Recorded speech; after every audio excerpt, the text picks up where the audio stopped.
और भी कुछ बातें कहते हैं भगवान। यतयामं गतरसम पूति पर्युषितम च यत् उच्छिष्टमपि चामेध्यम भोजनम तामस प्रियम।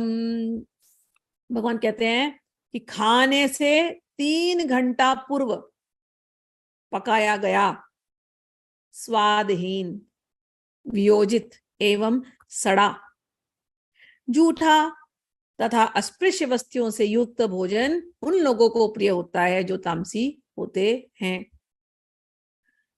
राजमा बनाया, राजमा खूब राजसिक है, और राजमे का असली स्वाद कब आता है पता है? 3 दिन के बाद। फ्रिज में रख दो उसको, 3 दिन के बाद उसका स्वाद बहुत अच्छा आता है। हमने बचपन में खाया है तो हमें पता है।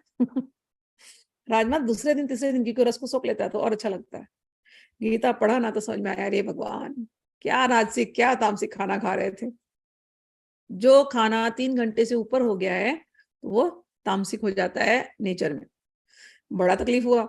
फिर जब ये पढ़े थे तो टीचर को पूछे कि क्या करे, और खाना तो घर में बच जाता है, हम लोग लेडीज का तो क्या करें, खाना तो बचता ही है घर के अंदर, फेंकने की भी इच्छा नहीं होती, तो क्या किया जाए, कोई उपाय है इसका?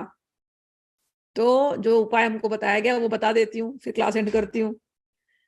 कि भगवान को जब हम भोग लगा देते हैं, पहला खाना मैंने सिखाया, भगवान श्री कृष्ण को जब हम भोग लगा देते हैं, फिर वो जो भोग लगा खाना होता है उसमें से सत्वगुण, रजोगुण, तमोगुण वो समाप्त हो जाते हैं। इसलिए भगवान को भोग लगा करके जब हम चलेंगे ना तो ये हमको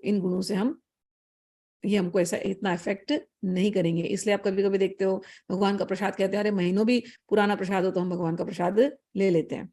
ठीक, तो ऐसे ही भोजन के अंदर 3 गुण हैं, 3 गुण को कम करना है तो भगवान को ऑफर करो, जल ऑफर करो, और भगवान को ऑफर किया हुआ खाना हमेशा लो। जब आप भगवान को खाना ऑफर करने जाओगे ऑटोमेटिकली आप ऐसा ही खाना ऑफर करोगे जो भगवान को अच्छा लगेगा। फिर अपने आप मन आपका चेंज होना शुरू होएगा और आप ढंग से ही खाना खाओगे, ढंग से ही उपवास करोगे, ढंग से ही आप चलोगे, अति आप नहीं करोगे। ठीक, इसके